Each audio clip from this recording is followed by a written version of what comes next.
Amen. Okay, this time, dadako na po tayo sa ating pong laging hinihintay tuwing umaga. Sa ating pong pinapaalala sa mga kapatiran, lalo na kung tayo po, mga nagsasabing Kristiyano, it is always to begin our day with God. Laging napakaganda po, nasimulan po natin ang ating araw sa ating Panginoon, sa Kanyang salita, at ito nga po ang isang malaking pagpapala na siya ang naglagay ng ministeryong ito ng Believer's Breakfast with BFDB. At ating pong tatalakayin ang isang mensahe na po pwedeng magpalakas talaga sa bawat isa po sa atin. So let me share with you this morning the message I entitled, The Liftings of the Lord. The Liftings of the Lord. Yung pagtataas po ng Panginoon. Yung pag-aangat ng Panginoon. Isang bagay na dapat nating maunawaan na yan po ang ginagawa ng Panginoon sa kanyang mga anak, lalo na po sa mga kumikilala sa kanya at talaga namang nagpapakababa sa kanyang harapan. Ating pong gagamiting teksto ang James chapter 4 and verse number 10. James chapter 4 and verse number 10. Ang sabi po ng Bible, okay, humble yourselves in the sight of the Lord, and He shall lift you up. Humble yourselves in the sight of the Lord, and He shall lift you up. Sa ating pumbuhay bilang mananampalataya, isang napakagandang bagay na ang ating pong maranasan ay ang pag-aangat ng Panginoon, ang pagtataas ng Diyos. Siguro po, malinaw na kaagad na dito po sa ating talata, ang key para ma-experience natin ang pagtataas ng Panginoon is humility. Humility is the key for us to experience the liftings of God. Ang susi po ay ang pagpapakababa. Sapagkat sa pagpapakababa, doon po natin pinakikita na kinikilala natin hindi po ang ating kakayahan, kundi ang kakayahan ng Diyos. Hindi po ang ating kagalingan, kundi yung kagalingan ng Diyos. Hindi po ang ating magagawa, kundi kung ano po ang magagawa ng ating Panginoon. Kaya mga kapatid, isang bagay po na nais kong ipaalala sa panimulang ito ng ating pong pagtalakay na sa Biblia po niliwanag na yung pong mga nagpapakababa, yun po ang itataas ng Panginoon.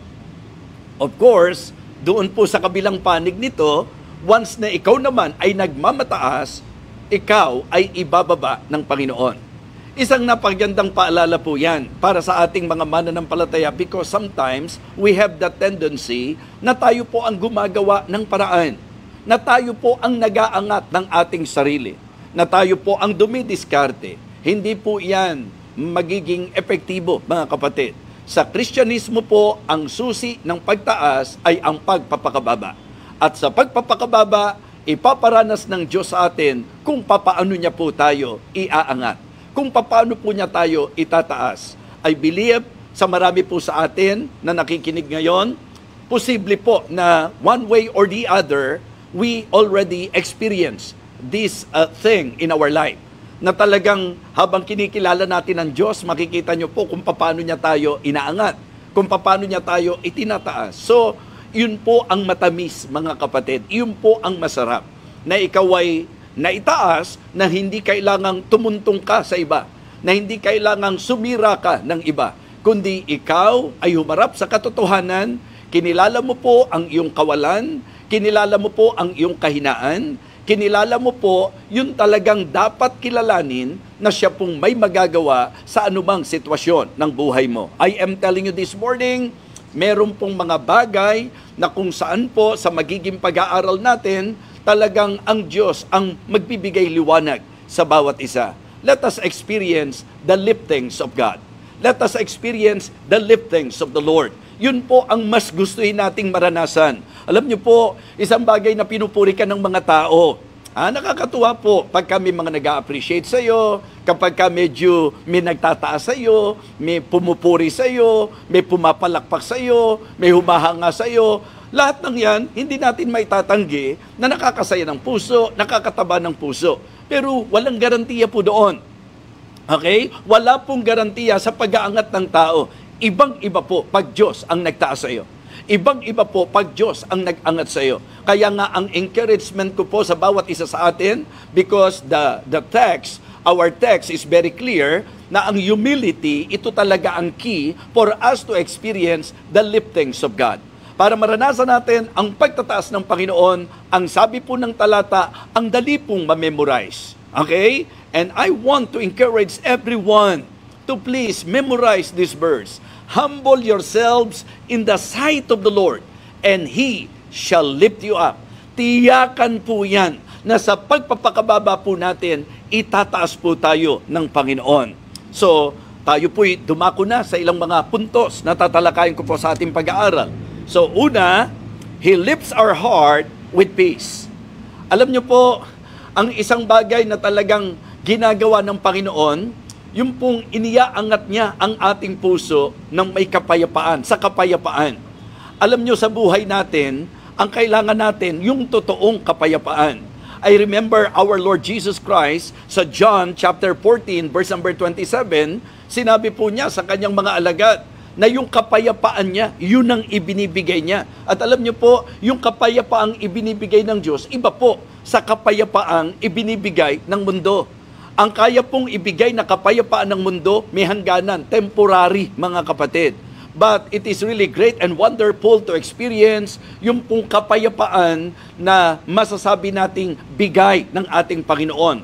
And for us to experience that, kailangan nating magpakababa at kilalanin po natin siya. Kaya sa atin po, sa bawat isa na nakikinig ngayon, kung ang inyo pong puso ay puno ng pag-aalala, kung ang inyo pong puso ay puno ng kaguluhan, marahil nahandyan po ang maraming pasan at dagan na nasa ating puso, kailangan pong maranasan natin yung pag-aangat ng Panginoon. At alam nyo po, mga kapatid, He lifts our heart with peace.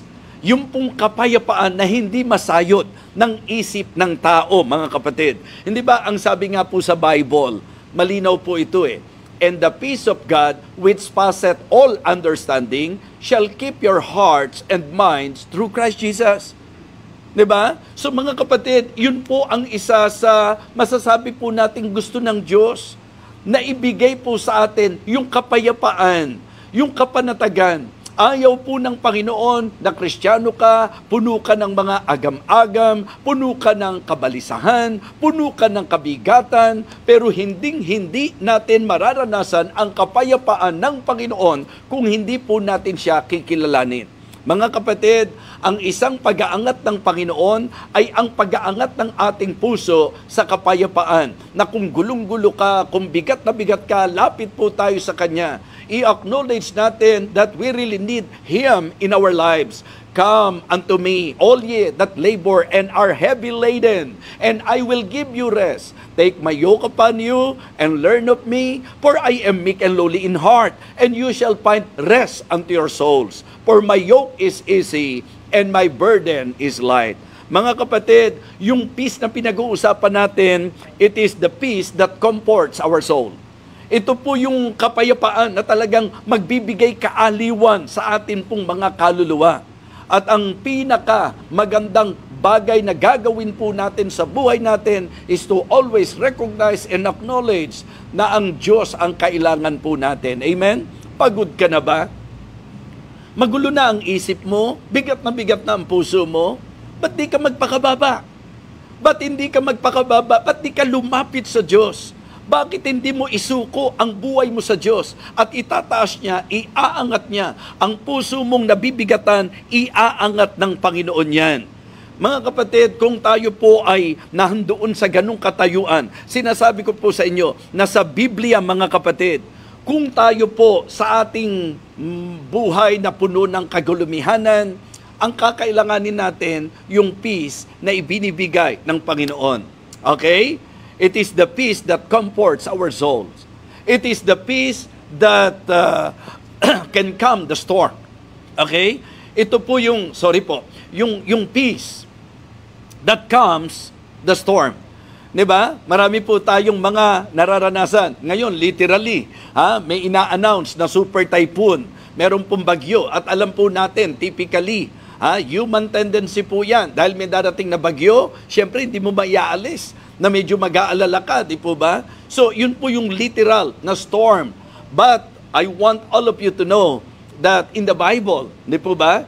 Actually, sa kanta, meron po tayong inaawit di ba?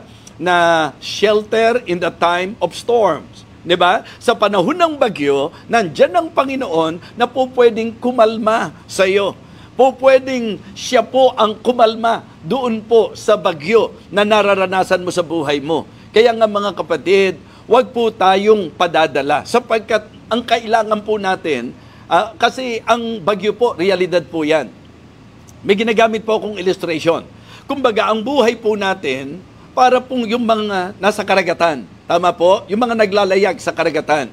Na ang reality po, talagang may panahon na magiging masungit ang panahon. Di ba? May mga pagkakataon po na masungit ang panahon. May mga sitwasyon po na malalakas ang hampas ng alon. Mga kapatid, mga minamahal, reality po yan. So dito po sa buhay natin, the same thing is true. Okay? Ang ibig ko pong sabihin, ang reason kung bakit may mga humahampas na alon sa buhay mo, ang reason kung bakit nakakaranas ka ng bagyo, reality po kasi yan sa buhay po natin. Ngayon, ang ating pinag-uusapan sa usapan ng kapayapaan, ang Diyos po natin, hindi lamang po siya may kapangyarihan na talagang pahupain ang bagyo, kundi po pwede kanyang kalmahin sa panahon na nakakaranas ka ng bagyo sa buhay mo. Hindi po ba, yun yung po pwede maging patotoo po ng marami sa atin. Meron sa atin, talagang medyo malakas ang hampas ng alon ng iyong karamdaman. Hindi po ba? Meron po sa atin, na nandoon po sa binabagyo tayo ng mga pangangailangan. Nandoon po yung sitwasyon na talagang meron tayong kagipitan. Merong mga bagay na nagpapahina ng loob sa atin, maybe persecution po yan, marahil po mga pressure sa buhay na ito, whatever it is, kung ilalarawan natin na storm po yan, what we need to do is to experience the lifting of God, yung lifting of our hearts, mga kapatid, with peace. Yung bang kung paano po na iniaangat niya, yung mga downhearted, kaya po tayong iangat ng Panginoon. Amen? So napakahalaga po na ito'y mabigyang pansin. Peace that comforts the soul. Peace that calms the storm. And peace that conquers the struggle. Diba? Ito po yung kapayapaan na po pwede pong magbigay sa atin ng tagumpay. Diba? To conquer yung pong mga struggles natin sa buhay na ito. Mga kapatid, mga minamahal, ang gusto ko lang pong i-point out sa inyo, ang isang bagay na magpapakita ng ating kababaan na gagamitin ng Diyos para iangat niya po ang mga puso nating lugmok. Yung ating mga nabibigat ang puso, prayer po talaga. And you know what? Ang prayer po ay pagkilala sa Diyos. Ang panalangin po ay pagpapakababa. Kumbaga, in picture, we are bowing down to God, we are bending our knees, mga kapatid, at yun po yung picture ng humility. So, if you want to experience the lifting of God, isa sa magandang magagawa natin, instead na tayo po ay magpadala sa lahat ng sitwasyon sa buhay na ito, atin pong ilapit ang ating sarili. Kilalanin po natin ang Diyos. Magpakababa po tayo sa paningin sa ating pong Panginoon upang itaas po niya tayo. Mga kapatid, mga minamahal, He lifts, our heart with peace. Ikalawa po, He also lifts our hands with purpose. Diba? Dito naman, gusto ko pong gamitin yung pangyayari po doon sa panahon po ni Nehemiah. Naalala nyo po yun? Yung mga laglag po ang balikat nila, sila po'y nasa kahihiyan. Remember that story?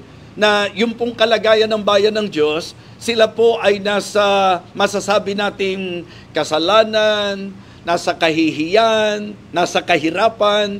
Yun po yung report na pinarating po ni Hanani at nung lahat, yung ilan sa mga kasamahan po niya. Sapagkat si Nehemiah, siya po ay nagkikare sa bayan po ng Panginoon. And you know what? Doon po sa katayuan na yon, ano po ang naging epekto kay Nehemiah? After hearing and after receiving the report from Hanani and to other brethren, ano po ang naging epekto sa kanya? Diba? Right away, nagpakababa siya, mga kapatid. Siya po ay lumuhod sa Panginoon. Siya po ay nanangis. Siya po ay nagpray. Mga kapatid, pag kami mga sitwasyon tayo sa buhay, hindi pangangatwiran ang kailangan. Hindi pagmamapuri ang kailangan. Hindi pagmamalinis ang kailangan. Kung tayo po ay humaharap doon sa katayuan na downhearted po tayo because of the consequence, maybe, or masasabi nating mga chastisement, or po pwede rin sabihin po nating sufferings talaga na inaalaw ng Diyos na maranasan po natin. So, yun po yung pagkakataon para tawagin tayo sa pagkilala sa Diyos. Amen? Alam niyo po mga kapatid, yung mga sitwasyon natin sa buhay, yan po'y panawagan para po lagi nating kilalanin ang katotohanan na lagi nating kailangan ng Diyos sa buhay na ito. Amen? Kung agree po kayo, just type amen, mga kapatid. Kapag ka-type nyo po ang sinasabi natin, type amen. So, yun po ang isang bagay na maaaring para sa akin po, matututunan po natin. Okay? Siyempre po, nung nalaman po ni Nehemiah na yun daw pong mga kapatid, yung certain man of Judah, di po ba, nung nagbigay ng report sa kanya, sabi niya na ang bayan daw po ay nasa kahihiyan. Okay?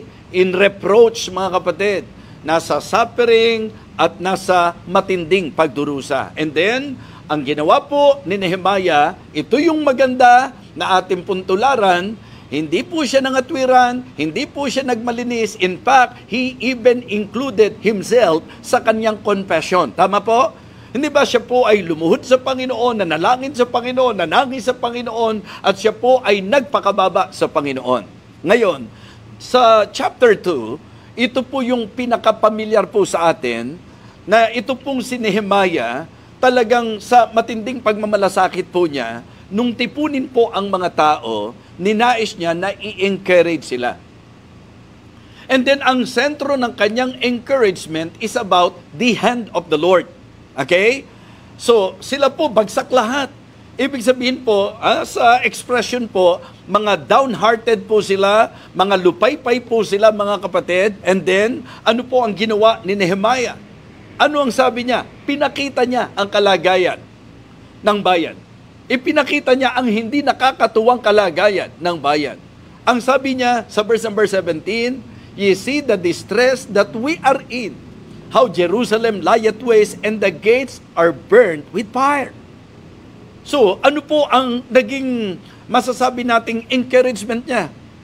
'Di ba? Sabi niya, "Come, let us build up the wall of Jerusalem that we be no more a reproach." Kumbaga, mga bagsak ng kamay, mga nanglulupaypay, pero kinausap ni Nehemiah. And then, alam niyo po ba ang magtataas ng kamay natin? Ang makapangyarihang kamay ng Panginoon. So, nandyan ang kamay ng Panginoon upang itaas ang ating mga kamay. Pero kailangan pa rin po ng humility for the Lord, okay? For us to experience the lifting of our hands. Ang ibig sabihin po, yung pong Panginoon natin, He lifts our heart with peace. Okay? He lifts our hand with purpose. Alam niyo po, hindi ka palalakasin ng Diyos nang wala lang. Ibabangon ka ng Diyos, itataas ka ng Panginoon nang meron pong layunin. And actually po, pwede rin nating i-consider that He lifts our hand with power. Diba? Hindi lamang po talaga with purpose, kundi with power. Iba talaga. Pag Diyos ang nagtaas sa'yo, ibang klase, mga kapatid. Just to tell you honestly, isa po siguro ko sa pwede niyong gamiting example na kung aamin lang po tayo sa katotohanan, ako personally, I must admit, talagang kinikilala ko po ito, na kung hindi sa Diyos, wala po akong magagawa eh. Pero alam niyo po, doon sa moment na talagang ikaw ay po pwedeng natatakot, nangangamba, nangihina, mga kapatid, may Diyos na po pwedeng magtaas sa'yo, mag-angat sa'yo. So, He lifts our hands with purpose. Inaangat niya ang kamay natin nang meron po siyang layunin, mga kapatid. So, when Nehemiah told them, let us rise up and build, mga kapatid, ipinakita niya na meron tayong dapat gawin. Di po ba? Kasi ang pinakapangit sa tao, yung bagsak ka na, nagmamalaki ka pa. Yung bagsak ka na, lumalayo ka pa. Sa panahon na nangihina ka, hindi paglayo ang kailangan. Sa panahon na may atake sa buhay mo, hindi paglayo ang kailangan. Ang kailangan po natin, pagpapakababa. Diba? At paano mo ipapakita yung pagpapakababa? Kakapit ka sa Diyos, lalapit ka sa Diyos. Panginoon, di ko kaya to. Ha? Itaas mo kamay ko, Panginoon. Di ba yung picture po, naalala nyo po si Moses? Di ba? Nung time na sila po'y nakikipaglaban, ano po ang ipinakita sa atin sa picture? Ha? Pag bumabagsak ang kamay niya, hindi ba talo po sila? So kailangan po maiangat ang kamay po ni Moses. Ito po'y paglalarawan na ang discouragement ay katulad ng pagbagsak ng ating mga kamay.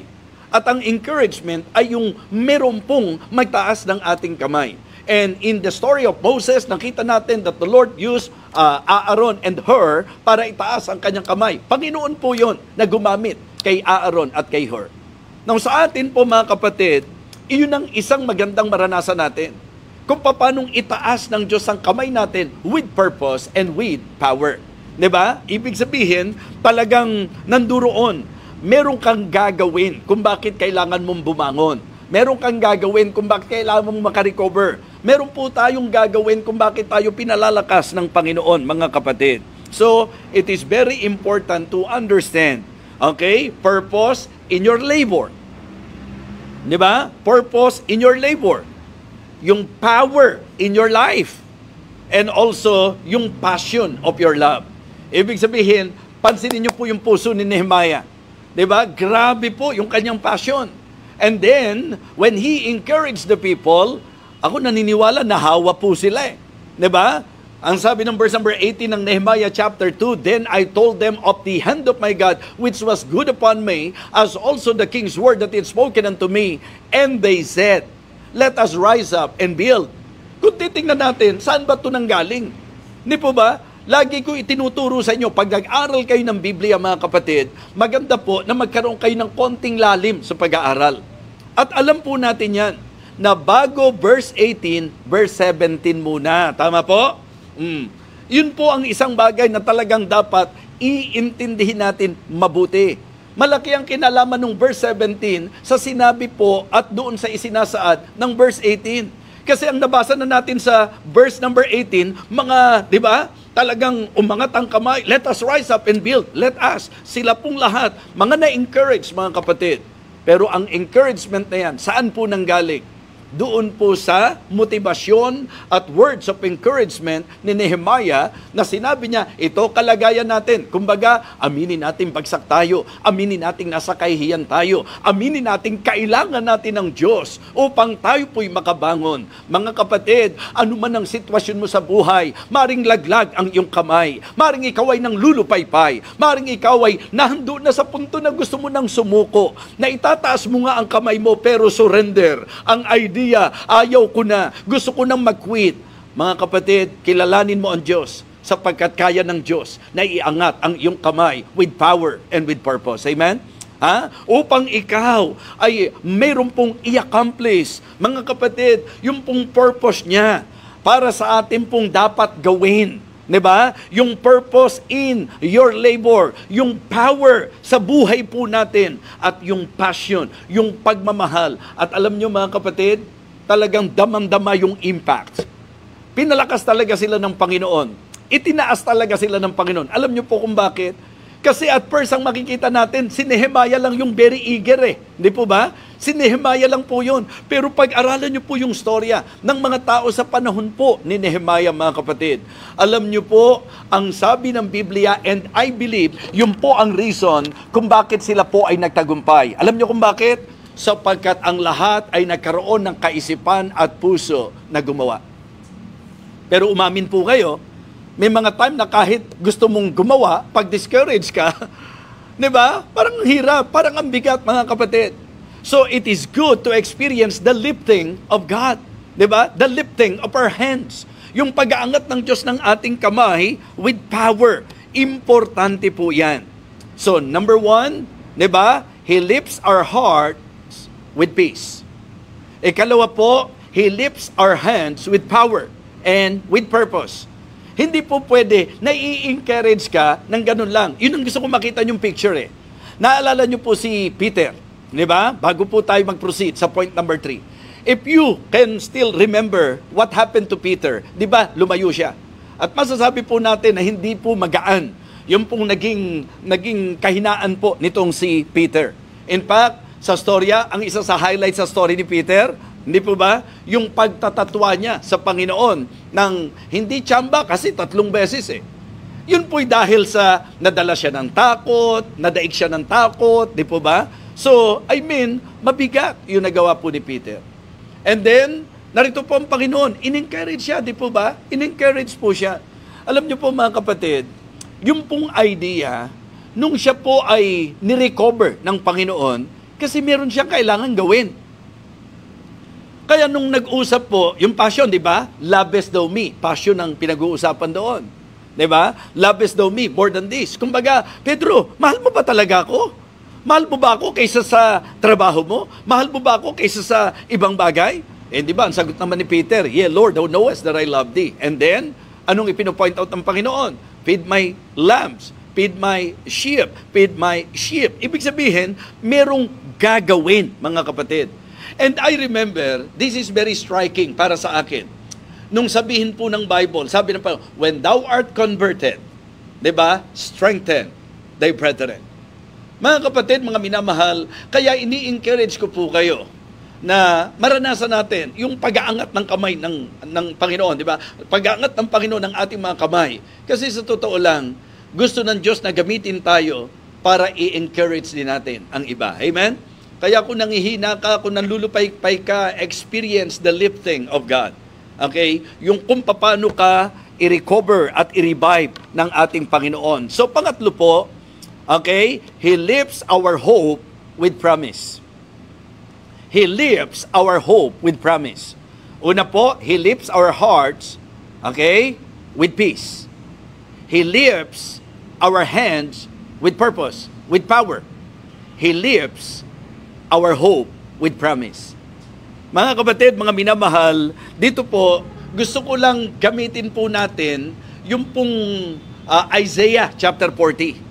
Diba? Sa Isaiah chapter 40, yung mga wordings po dyan, dadalin tayo sa pagkilala na kahit nakabataan ka pa, kahit nakabinataan ka, mapapagod ka, manglulupay-pay ka, manghihina ka. Pero anong sabi po? Yung pinaka-highlight niyan, but they that wait. The word wait in that particular verse, ang ibig sabihin po, hope. Sila na sa Diyos umaasa. Sila na sa Diyos nagtitiwala. Sila na sa Diyos kumikilala. Okay? Mga kapatid, ang isang bagay po na dapat nating maintindihan, ang ating Panginoon ang nag-aangat ng ating pag-asa sa Kanyang pangako. Ang Diyos po hindi sisira sa Kanyang pangako. Amen? Kaya nga sabi ko po, kung meron tayong hindi dapat gagawin sa Diyos, alam niyo kung ano po? Yung pag-alinlanganan siya. Kasi tayo rin ang talo. Pag ikaw nag-alinlangan sa Diyos, saan ka pa? Ano pang mangyayari sa buhay mo? 'Di ba? Ang aking isa sa laging dinidiin po sa bawat mga Kristiyano, kung pati Diyos, pag-aalinlanganan mo, sino pa ang pagtitiwalaan mo? Mga kapatid, mga minamahal, niliwanag po niya, kabataan, mapapagod, manglulupay-pay. Pero ano ang idinin po? But they that wait upon the Lord shall renew their strength. They shall mount up with wings as eagle. They shall run and not be weary. They shall walk and not faint. So dito po, makikita nyo na pagka ang natutunan po natin, yung ating pong hope, yung ating pong pag-asa sa Panginoon, mga kapatid, ito pong bagay na ito ay makatutulong po sa atin. So, He lifts our hope with promise. Okay? Ano pong promise? Promise that sustains. Yung mga pangako niya na yun po ang nagsusustain sa atin. Promise that strengthens, mga kapatid. Yung pangako niya na magpapalakas sa atin. And promise that secures. Ito pong mga pangako ng Panginoon na ito, mga kapatid, ang dapat magdala sa atin sa masasabi nating tiwala at pag-asa sa Kanya. Alam niyo po, kung merong isang bagay na hindi gagawin ng Diyos, alam niyo kung ano? Ito po yung magsinungaling. Ito po yung hindi siya tutupad sa Kanyang pinangako. Pero in Hebrews chapter 11, kung bakit ang tibay ng pag-asa, for faithful is He that promised. Do you really believe that our God is faithful? So, the reason why it is really good for us to study the Word of God, because we cannot deny the fact that the Bible is actually book of God's promises. Napakadami pong pangako ng Panginoon. In fact, sa ganung paraan lang po na mag-aral tayo, aralin mo lang ang pangako ng Diyos. Hindi po pwedeng mabubuhay ang pag-asa mo.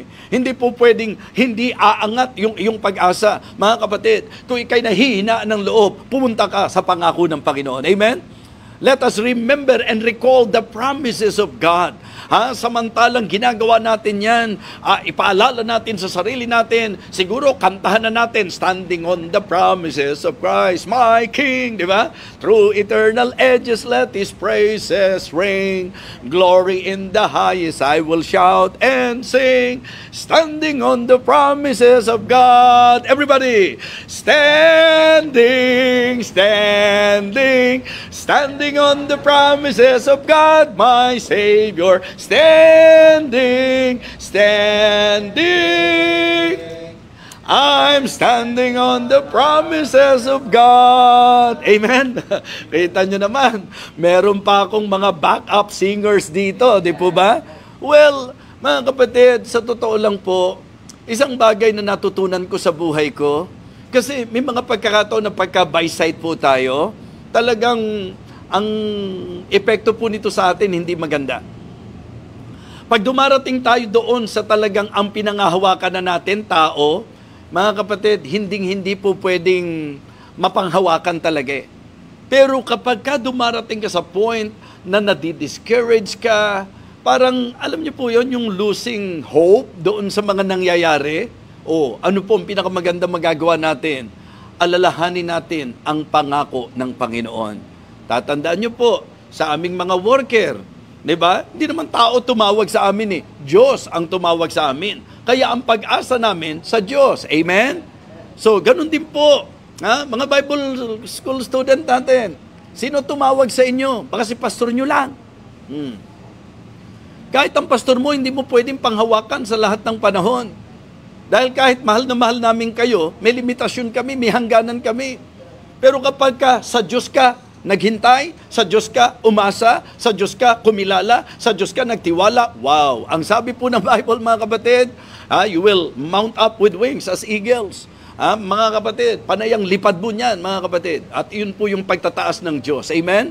Opo. Kaya hindi po kailangan ng kung ano-anong mga seremonya ng tao. Ang ikalalakas mo at ang bubuhay at mag-aangat ng pag-asa mo, pangako ng Panginoon. Amen?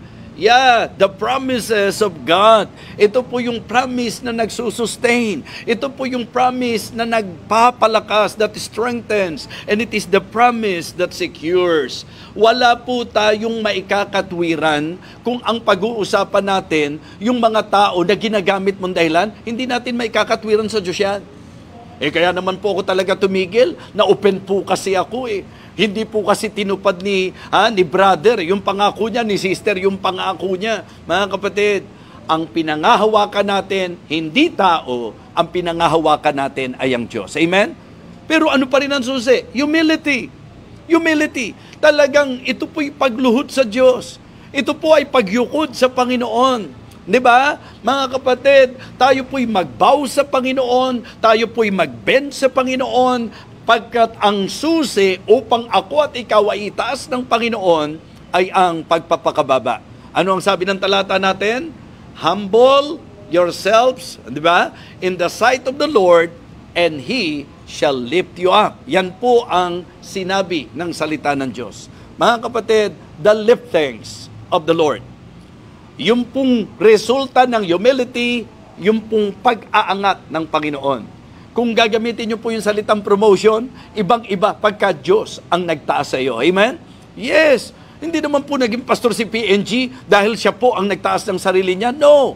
Sa panahon ng Panginoon, sapagkat natutunan po niya na kilalanin ang Diyos sa buhay niya at ang tawag ng Diyos sa buhay niya, mga kapatid. Hindi naman po niya iniisip at hindi naman niya inaasahan na laging isa-shoutout siya sa Believer's Breakfast. Napapansin niyo ba? Ang commitment ko po, lagi ko siyang isa-shoutout hanggang April po yan. O dahil pagkatapos po ng April, hindi mo na kailangan i-shoutout yan. Sobrang saya na po niyan sa buhay po niya. Well, mga kapatid, ginagamit ko po na example, yung mismong mga nakita ko, yung na-witness ko po, na talagang kung paanong inangat ng Panginoon. Alam po natin yan, sabi nga ni Preacher Larry, kapag ka po siya nagte-testimony, di po ba? At yung ilan po sa atin, kinikilala natin na wala naman talaga tayo eh. Pero nung atin pong kinilala ang ating kawalan at sinunod natin, nagpasakop tayo at nagpakababa tayo sa harapan ng Panginoon, inangat ng Panginoon ang bawat isa po sa atin. Amen? Kaya kung medyo bigat ang puso mo, gusto ko ipaalala, kayang iangat ng Diyos ang iyong puso sa kapayapaan. Amen? Kung medyo laglag ang kamay mo at nanghihina ka, kayang iangat ng Diyos ang kamay mo na may kapangyarihan at nang may dahilan. Amen? Meron pong purpose, mga kapatid. At kung may mga pagkakataon na nahihinaan ka na ng loob na tila walang mangyayari sa buhay, mga kapatid, kasinungalingan ng dyablo yan. Sapagkat pag nagpakababa ka sa Panginoon, itataas niya, iaangat niya ang pag-asa mo sa kanyang mga pangako. Ang Diyos ay hindi sisira sa kanyang pangako. Kaya tingnan niyo po kung saan ka before, nasaan ka na ngayon. Di ba? So, at wag ko kayo magsasawa sapagkat marami po ang lagi nagsasabi, Bishop, nakakatuwa po sa kabila nung paggamit ng Panginoon sa iyo, kung saan ka nakararating, pero nakakatuwa sa iyo, hindi ka nagbago. Ang isang tuwan-tuwa po ako dyan, shout out kila Ate Ana, kila Ate Marikita, kila MJ De La Rosa. Every time na magkikita-kita kami, kasi mahabang panahon, di kami nakikita, pero ilan po sila sa napagministeryohan po ng inyong lingkod. Sa pangunguna po ni Pastor Robert Victoriano, Pero alam niyo po, ang isang lagit-lagi, hindi nila alam, na-encourage nila ako, na-motivate nila ako lalo, na magpakababa. Bakit? Kasi tuwing magkikita po kami, ang isa sa sinasabi nila, Bishop, alam mo, nakakatuwa ka, hindi ka nagbabago. Buti po, hindi sinabing wala kang pagbabago, hindi ganon. So, yung hindi ka nagbabago, ang ibig sabihin po, mga kapatid, yung bang kung paano nakikita nila kung ano po ako sa kanila before, mga kapatid, ang katwiran ko po kasi lagi doon, kung totoo kung totoo na ang tingin nila, inangat na ako ng Panginoon, kung ang totoong tingin po nila, pinagpala na ako ng Panginoon, pinro-promote ako ng Panginoon, mga kapatid, iyon ang magiging sagot. Na kaya ka iniaangat ng Diyos kasi nagpapakababa ka, kinikilala mo siya. So mahirapan kasi ang Diyos na itaas ka kung ikaw mismo nasa itaas ka na kaagad eh. Di po ba? Pagka nasa itaas, bagsak na ang dapat mo dyan, mga kapatid. Kaya wag na wag tayong magpapalalo at magmamataas. Actually, hindi lang po yan sila Sister Ana, sila Sister Marikita. No.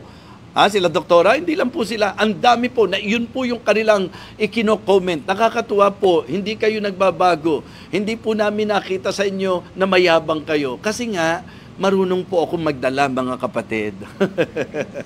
So, ang ipino-point out ko po, I am always acknowledging in my life the grace of God, of course, na talagang if not of Him, if not of the Lord, wala naman po talagang kabuluhan at kwenta ang buhay ko po.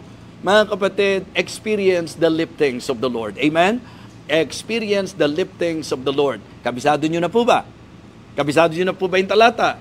O kayong mga live viewers natin dyan, kabisado nyo na yung talata? O sige nga, sabay-sabay, lakasan nyo ha? Ready? Begin.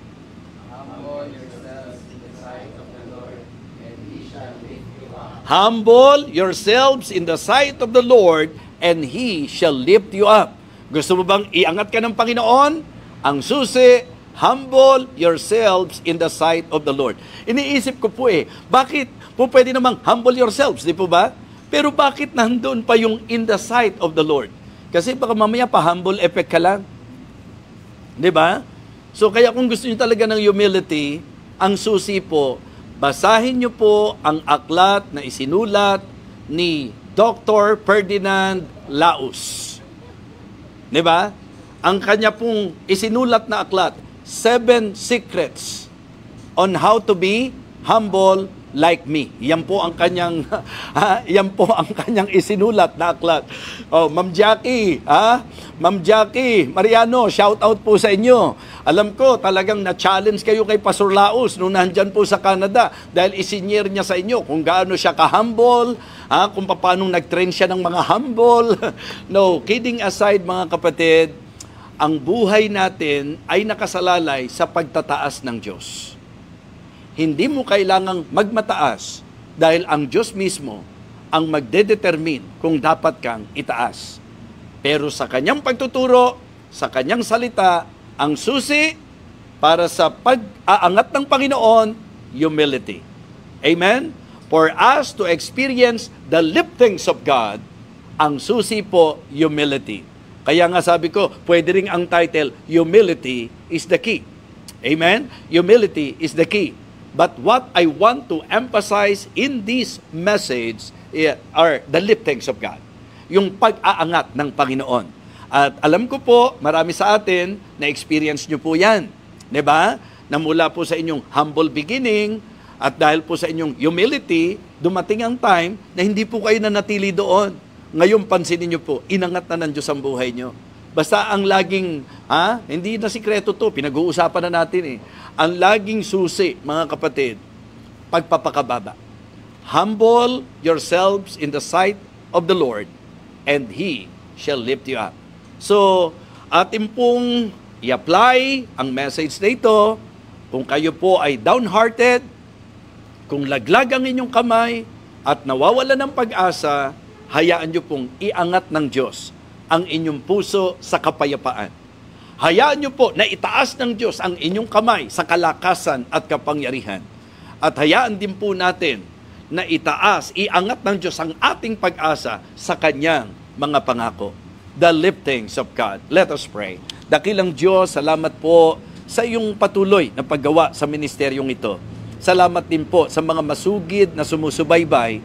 Salamat po sa mga nananalangin para sa ministeryong Believer's Breakfast. Lord, I pray that you will continue to use this ministry para lumawak pa ang maaabot dakilang Panginoon. Ang salita mo po ay patuloy na maipahayag at nawa dakilang Diyos sa aming naging mensahe ngayon, kung may mga downhearted, kung may mga discouraged, mga nanglulupaypay, nawawala ng pag-asa, nawa ngayon po kami nabuhayan ng loob sapagkat nakita namin na ang susi ng lahat, humility. Ang pagpapakababa sa iyong harapan. Nilinaw mo po, Panginoon, sa iyong paningin. Hindi sa papapakita sa tao, hindi po sa pagpipretend, kundi yung talagang sincere humility sapagkat ang iyong binigyan ng pansin sa sulat po ni Santiago ay sa iyong harapan, Panginoon.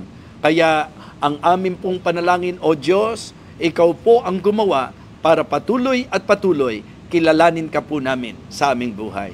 Kaya dakilang Diyos, salamat po sa naging paggabay mo sa aming pagsasalo-salo. Ito po ang aking panalangin sa pangalan po ng aming Panginoong Jesus. Amen. Amen.